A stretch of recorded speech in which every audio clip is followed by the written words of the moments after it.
the Center for Management Studies of Dibrugarh University jointly organized a talk on the topic Leadership in the Post-Pandemic Era, Time to Look Beyond Traditional Ideas of Leadership with the SJC Trust on 2nd September 2022. The keynote speaker in the talk was Professor B. Mahadevan. Professor B. Mahadevan is a professor of Operations Management at the Indian Institute of Management, Bangalore, where he has been teaching since 1992. Professor Mahadevan has about 3 decades of wide-ranging experience in teaching, research, consulting, and academic administration at IIM Bangalore and other reputed institutions such as IIT Delhi and XLRI Jamshedpur. He was a visiting scholar at the Amos Tuck School of Business Administration, Dartmouth College, New Hampshire. He was also a retainer consultant to Deloitte Consulting LLP of USA. He was earlier the chief editor of the IIMB Management Review. Professor Mahadevan's research interests include researching the possibility of using ancient Indian wisdom to address contemporary concerns, spirituality in the workplace, and management paradigms from Bhagavad Gita. In traditional areas of management, the research interests include design of service systems in customer co-creation of value and order allocation issues in electronic markets. Professor Mahadevan was the founder Vice Chancellor of Chinmaya Vishwavidyapeeth, a university for applied Sanskrit and Indian wisdom during the years 2016 to 2018. The chairperson of the Center for Management Studies, Professor Kumud Chandra Goswami, welcomed Professor Mahadevan and others in the audience. Professor B. Mahadevan, he is an eminent professor in Operation Management, IIM Bangalore. He has been all the way to come over here in spite of his so much of busy schedule. So, I welcome you, sir. Madam Jalan and Professor Kumud Chandra Goswami to kindly felicitate Professor B. Mahadevan.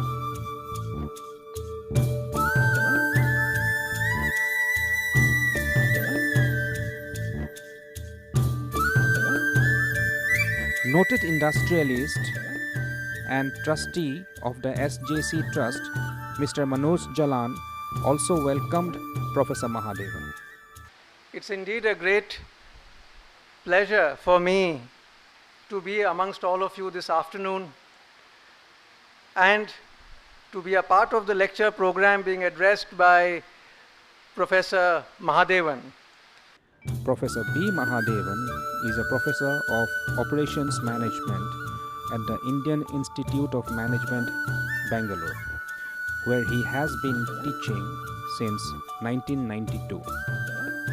Professor Mahadevan was the founder Vice Chancellor of Chinmaya Vishwavidyapeeth, a university for applied Sanskrit and Indian wisdom during the years 2016 to 2018. I'm very happy to see all of you because what is going to make a difference to your life is not the job or the visiting card or all that. It's a certain perspective that you take to life that gives you phenomenal satisfaction and you feel very successful. That's the issue I want to talk about. To me, leadership has a certain slightly different perspective and so on. So I thought let's talk about the pandemic and what the pandemic has left behind us, and in that context let's talk about what should we actually do, because I think there are certain issues. But the first thing that we need to all understand, 1,000 years later we can have one more lecture here, we will say all these. Leadership is always impactful. That's why it is called leadership. It has the capability to make or break. It all depends on what happens, right? And leaders can either tear the moral and ethical fabric, or they build a great culture. All these are why leadership is important. So that's the first thing is, leadership is impactful. Positive, negative, I do not know. It all depends on what kind of a leadership we have. But it is impactful. That's the first thing that we need to understand. And we will continue to have leadership crisis. Don't think everything will get over now that we have a nice prime minister, everything will be all right next year. Nothing like that. In Mahabharata time also we had leadership crisis. And we will have leadership crisis today, we will have leadership crisis. I mean, this is something which we need to think through very clearly. That's the point I'm trying to make. That we need to understand, society always have great leaders. We need to understand where they are and who they are and what they are. That is the challenge. People who got it. People who don't get it, they continue to see leadership challenges. So this will also go on. These issues are permanent. You and I may not be permanent. We are all, mortal. These issues are immortal. They will continue for years to come. And leadership, to me, there is only one word for leadership. If people are not inspirational, they can never be leaders. It's not about power or position. We'll see all that. Leadership, to me, the key word is being inspirational, because it's very contagious. Such leaders leave a tremendous impact and go. And it takes a while before that impact recedes to the background. So therefore, leadership is all about inspirational. It can create an impact, positive or negative, we have to decide, depending upon which side of the story we are in. And we will continue to search leaders and understand what leadership is. So the only thing that I want to say is, while these issues will remain, the context may change. So the only new thing is, because of a certain context, we may start asking questions slightly differently, or we may find answers which may appear a little different and so on, because we emphasize something more at some time, maybe emphasize less something else some other times, and so on. So today the context is pandemic. So let me very quickly, sometimes it's not good to talk too much about pandemic, because it may appear gloomy. It is not. There is a lot of positive things which also we need to take, but let me put a few things straight. So let's little bit talk about the corona crisis, and then let us understand from a business management perspective, what is it that it has left behind for us. Only that. I'm not going to talk about the biochemistry of corona and all that, or the vaccines. That's none of our business here. I'm looking at it from a business perspective. This is the most recent report, World Development Report 2022, which came a few months back, I think, maybe two months back, May or something, I think. And I was actually going through this report, and when this lecture came, I remember some of these. If you look at, there is something very interesting here. In the last 120 years, 1901 to 2021, the x-axis says the share of countries experiencing negative growth. The tallest point is COVID-19. None of the other depressions, none of the other things have taken it that tall. Please understand this. Not Second World War, not the Great Depression of 1930s. All those are 50%, 60%, up to 80%. Whereas the last curve that you see, COVID-19, it says 95% of the countries in the world have experienced a negative growth. This is what we are going through. The virus attack, the Spanish flu 100 years back did not create this much impact. This is the first point I want to make. We all have experienced it in our own ways. But I'm saying it's not just in India. It has created such a global impact in terms of how it has affected. There are a lot of charts like this. I'm not going to bring all the charts. Just one or two I want to show, just to get a sense of what has it done. Here you have 4 color codes. Dark blue, which is high income. A little grayish teal, which is upper middle income. Then blue color, which is low. India belongs to the blue color. So whatever I say about India, you should look at the blue color actually, dot. And there are low income, some sub-Saharan African countries which will come in the low income and so on. If you look at here, we'll concentrate only on the blue for the time being. 30% only 30% could complete their school assignments. 45% skipped meals. Okay? About 30% stopped working. Received partial no payment, 60%, 55 to 60%. and received less in remittance, around 60%. Experienced reduced total income, 70%. This is what we have all gone through. The pandemic has shown us a certain aspect of life which we just took for granted. It just came and then it's sort of created a certain kind of a havoc. And it is in terms of what happened to our day-to-day living, what happened to our ability to have a meaningful, a certain level of satisfaction and fulfillment, and all that were challenged in the last 2 years. Every segment I see, I used to wonder what is happening. I have been seeing these 1 year, 2 year to 4 year children, or 3 year to 5 year children. They think classroom is a white screen. Small white screen is their notion of classroom. UKG, LKG, they found it extremely difficult to go to a classroom this year. So every segment, you have the 10th, 11th, 12th students, I know what they went through. IAM Bangalore students paid 30 lakhs, never saw IAM.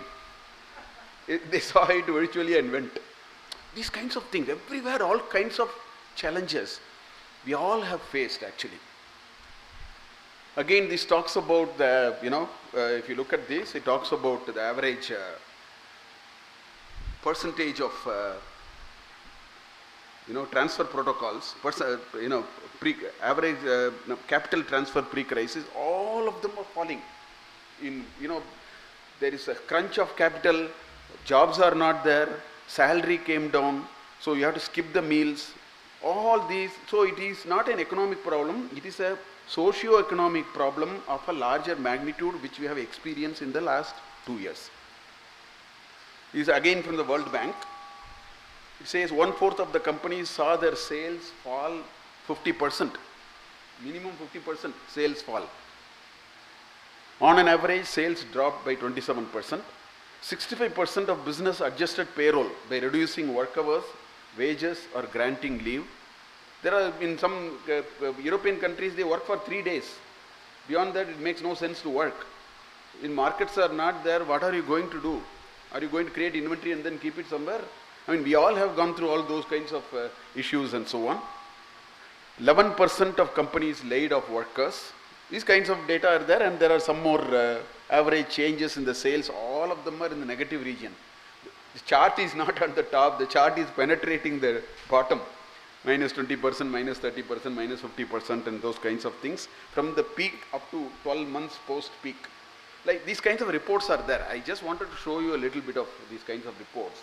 Just to tell you that this pandemic, we have weathered it. In our own ways, we have weathered it.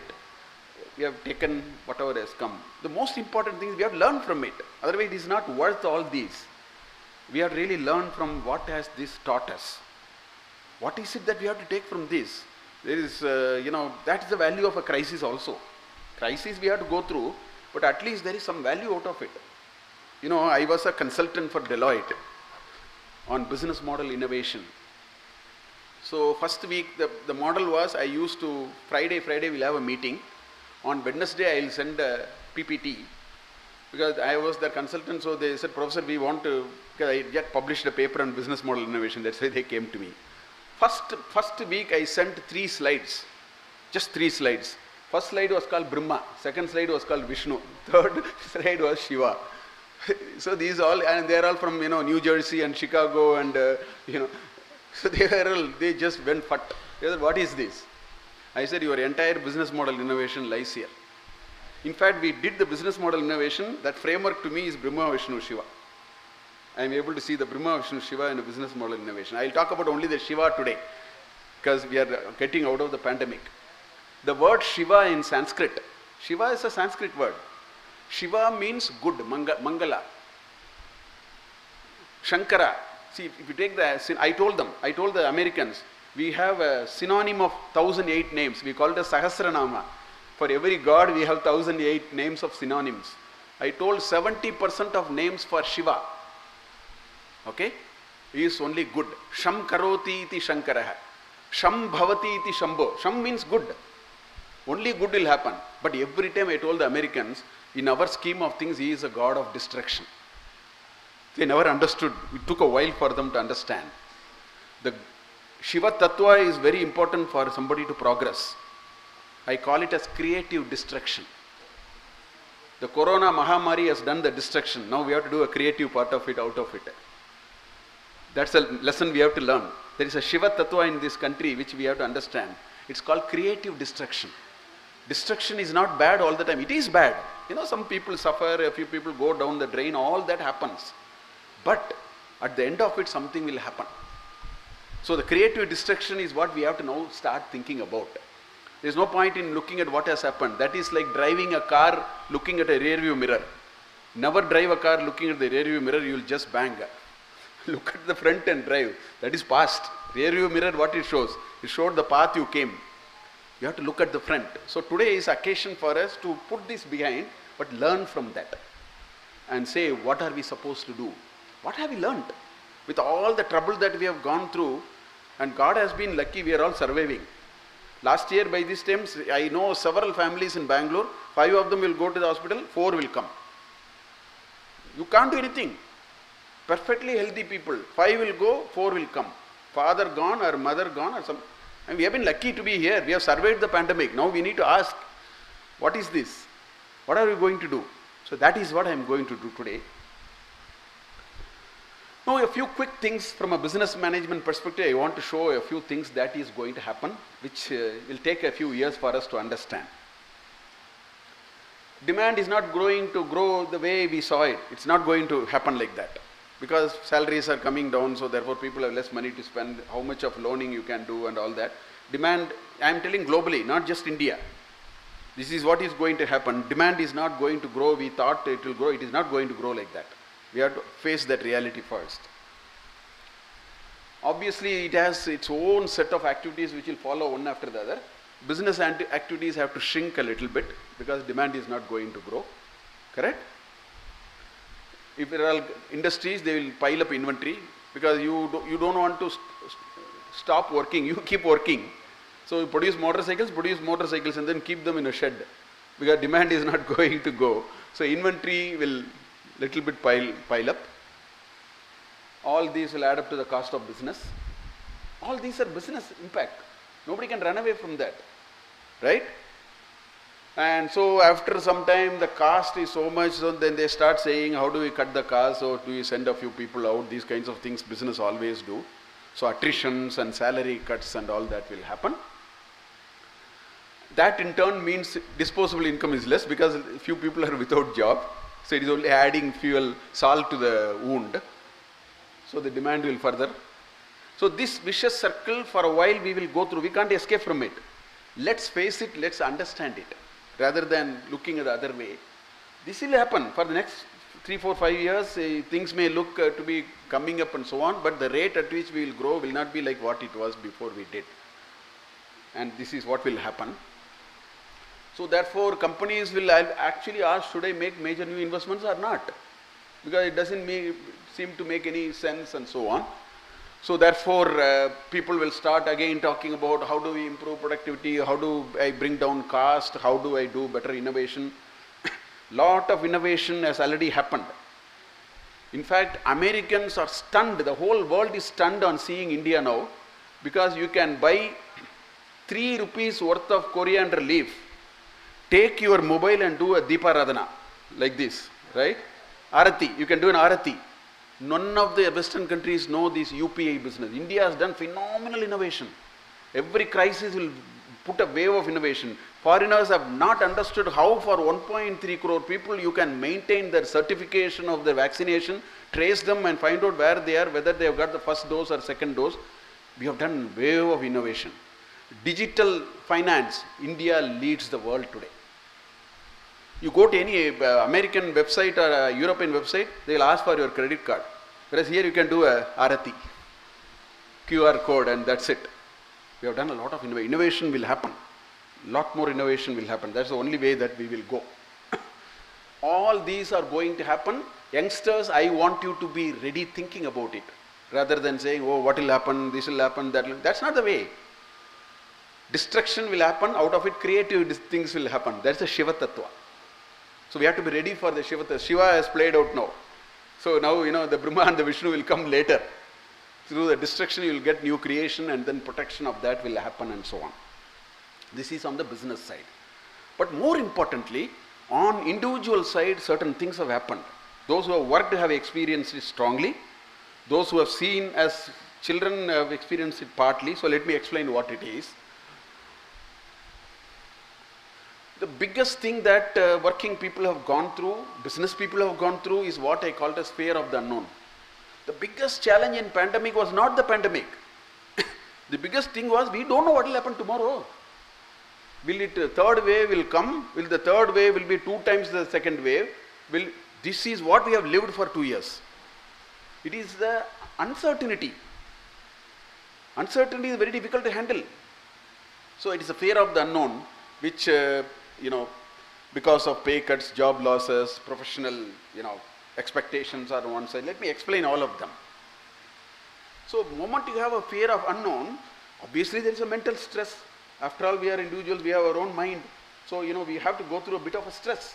Nobody can run away from that. It is not that you have a switch, you can switch it off after some time. When you want, you switch it on. That's not like that. The mind works all the time. So therefore, mental stress, worries, people have been experiencing. Poor results on the job, because that will affect the job. Obviously it will affect the job. If I am not a very happy and a satisfied individual, what can I do on a job? I can't do much. Right? So that will result in low success rate. That increases risk of failure. I am worried now whether I will be sent because I am not producing results for no fault of mine. Still it happens. Right? So increased risk of failures. Fear of losing job increases, and that adds to the next wave of fear of the unknown. People have been going through it. It has not faded. Let me tell you. I am seeing it in Bangalore, which is supposed to be the very thriving kind of startup capital of the world. They are going through all this. Okay, they are genuine because of the fear of the unknown. This is the next thing that pandemic has done. So in a way, I have been seeing that there is a bit of a low morale and self-confidence, which are all little bit of shrinking, which are all very genuine. At the end of the day, I need to make sure my family is supported. No? I need to make sure that I don't lose my job. I mean, there's a lot of pressure people have been going through. Slightly the pressure has eased, but it has not gone completely yet. And sitting at home and working is actually complicated, because there are people who work from home, people work for home, work at home, all kinds of things are happening actually. So it has all complicated the issue. So the only way to step out of this chakkar that individuals are going through, we have to understand the basics of inspiration, which a leader can provide.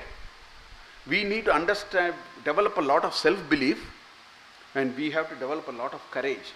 And these are exclusive domains of Indian wisdom. Let me tell you, this is not available anywhere in the West. That's why West has fared very poorly in this crisis.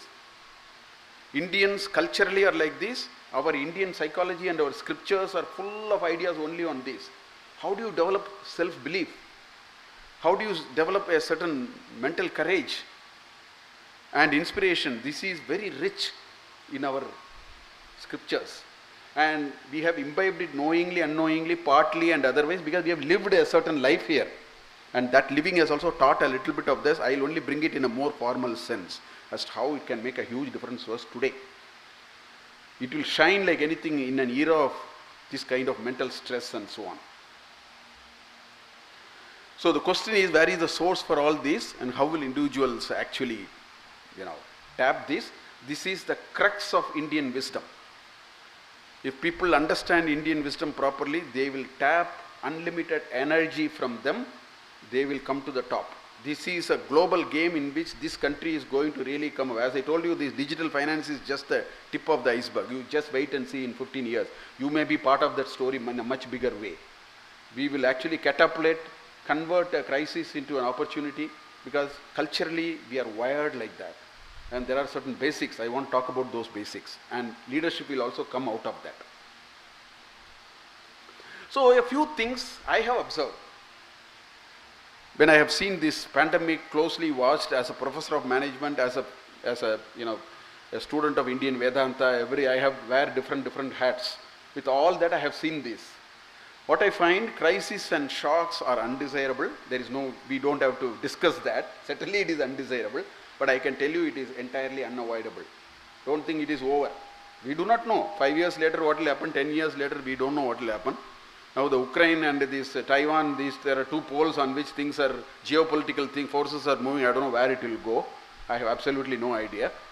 So all that I am saying is crisis is undesirable. But if you ask me it is unavoidable, I do not know. So we should develop a certain frame of mind in which we are not praying for crisis. We are only saying, do I have that mental mettle to handle crisis? That's what Corona must have taught us.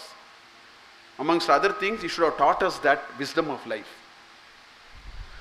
The silver lining in any crisis is the emerging path of innovation. That's what I talked about, the creative destruction. So don't think destruction is always bad. It is bad, but it's not always bad, out of which something will happen. The Shiva Tattva will come, and that creates the trajectory for the Brahma and the Vishnu later. The new creation happens only when you are able to destroy. In companies, the biggest problem is they are not able to move an inch out of their mindset. If they cannot destroy their mindset, they will not make progress. That's why companies are not making progress. You need Shiva Tattva saying, I have to destroy the old mindset. Only then I will become progressive. Sometimes we are not able to do it, the external events make us to do it. So that's how we should understand this. Okay? This crisis also taught some very interesting things. We need a very different mindset to weather the crisis. The most important thing that I have noticed, I have also observed, is people issues at the end of the day matter a lot. We can have cutting edge technology. We can have artificial intelligence. We can have internet connectivity, all the UPI, all that we can have. What matters at the end of the day is people issues. Just give you an example. Let's say I have a very fancy equipment. There are 5, 6, buttons. If I press the first button, something very nice happens. If I press the second button, something it improvises even further. There are 5 buttons. The 5 buttons are good only as long as there is electricity which passes through them and make the gadget working. In the same way, you need technology, you need UPA, you need artificial intelligence, you need machine learning, all those are required. But the basic thing to succeed is people. Many have understood it. People issues matter a lot. People make a difference, whoever you have. So the first element of leadership which people have to understand today, it is people. Leaders, those who want to become leaders must understand people matter to me. And that's the way I should be able to handle it, otherwise we will not succeed in this kind of super crisis. It won't work. Inner strength is very important to face and respond challenges. In management schools we teach a lot interpersonal communication, all that understanding others, communication, all those make no sense if you are not able to relate to yourself. If you don't have that unlimited energy coiled inside coming out, you can never be a leader, whatever it may be. You will first collapse. First you will collapse. Then let us see about leadership later. That is called inner strength. Today people understood it. But then the Westerners don't know where is this inner strength. Whereas Indian literature is full of this discussion, out and out. You take Mahabharata, you take Gita, you take Ramayana, you take any Upanishad. I have read all these again and again. I find that this is the richest repository available to say how do I develop inner strength. The Vyaktitva Vikasa, it should blossom. Your personality must blossom. Right? That's very, very important. In fact, I remember this conversation. Vivekananda was walking on the streets. See, he went for a Parliament of Religions, Chicago. And a lot of people do bhiksha and then finally collected a purse and sent him. Some 1 or 2 kings from South India actually gave him a slightly bigger purse and finally they went. Unfortunately, the event got postponed by 2 months. So the money is all gone. Even today when you go for a overseas trip, you have to calculate and take that much money. A few days means you will dry up. So Vivekananda was having that dress which is little bit dirty because he didn't have much to change. He was walking on the road. So an American actually looked a strange creature here with this kind of a robe and so on. When he pulled his dress and so on, he replied in beautiful English. So this person asked, what man, you have such a poor personality? Commenting on his cloth, dirt and so on. Vivekananda replied, I never knew that in America the personality is built by the tailors. That's what he said. Oh, I didn't know that personality is actually built by tailors, by good dress and all that. That's not. Personality is inside. You have to get that out. That's the strength. This pandemic has taught us that. So leadership is all about carrying people through the journey. Now this carrying people is not easy. I mean, it's easier said. Carrying people is not carrying them on the head or anything like that. How do you take people along with you? That is the single most factor I have observed in the last 2 years. A few people who understood well have been able to carry on. Those who have not been able to understand, they have actually suffered in their own ways. They will have to gather and pick up and then start from there. So that's the point that I want to actually make here. With this background, let's look at leadership theory. Little bit the contemporary leadership theory a little bit, and then let me also say what else can we do. So today, if you ask what is leadership, these are the 3 bullets I will put. People think leadership is all about power and organizational mandate. There are 100 people working below me, 1,000 people reporting to me. I think I am a leader because I have the organizational mandate. I can write your ACR, annual confidential report, so that your promotion is decided depending upon, I decide your promotion. So it is a position with power. Seriously, 99% people think like that. I am not talking some weird idea. I have seen. This is what people think. Leadership is all about position, power and organizational mandate.